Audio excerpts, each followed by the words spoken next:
तो चलो बताते हैं। सबसे पहले बात आता है कि आर्टिकल ये जो रिप्रेजेंटेशन ऑफ पीपल्स एक्ट है, क्वालिफिकेशन एंड डिसक्वालिफिकेशन का बात करता है। तो क्या क्या क्वालिफिकेशन है, क्या क्या डिसक्वालिफिकेशन है।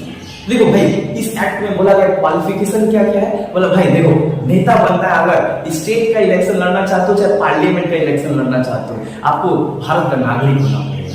That means he or she must be a citizen of India, है ना। भारत का नागरिक छाड़ा होते पाएगा, है ना। उसके बाद क्या बोला गया कि दिस इज द क्वालिफिकेशन, और अगर ये नहीं होगा तो ये हो गया डिसक्वालिफिकेशन। समझ में आ रहा है। अगर भारत के नागरिक हो दैट मींस तुम लड़ सकते हो, भारत के नागरिक नहीं हो डिसक्वालीफाइड। अगर और दूसरा ग्राउंड्स क्या है, दूसरा ग्राउंड्स दिया गया है कि भाई आपको 25 साल का उम्र होना चाहिए पार्लियामेंट का इलेक्शन भी लड़ने के लिए और स्टेट लेजिस्लेचर का भी इलेक्शन लड़ने के लिए। 25 साल से कम अगर है तो भाई क्वालिफाइड नहीं।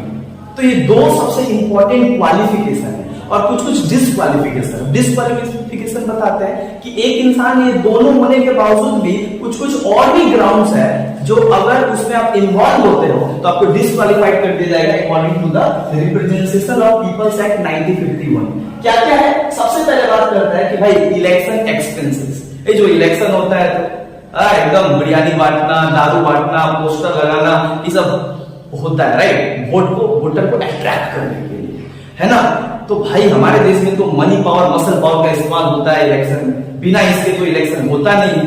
तो बेसिकली बोला गया, हमारा इलेक्शन कमीशन बोलता है भाई फ्री एंड फेयर इलेक्शन करवाने के लिए हम एक कानून बनाए। बोलता क्या बोलता, हमारे देश में तो गरीब लोगों का संख्या ज्यादा है, लिटरेसी रेट हमारा देश में उतना नहीं है, लेकिन फिर भी डेमोक्रेसी को बचाने के लिए हमको कुछ करना पड़ेगा। मतलब क्या बोलता है कि भाई इलेक्शन एक्सपेंसेस पे लिमिट लगाना पड़ेगा। पहले जितना पैसा होगा उतना पैसा लगा देंगे। तो भाई पैसा ये लोग इतना ढाल दे रहा है कि इंसान जो है इंसान को मैनिपुलेट कर ले रहा है पैसा लेकर।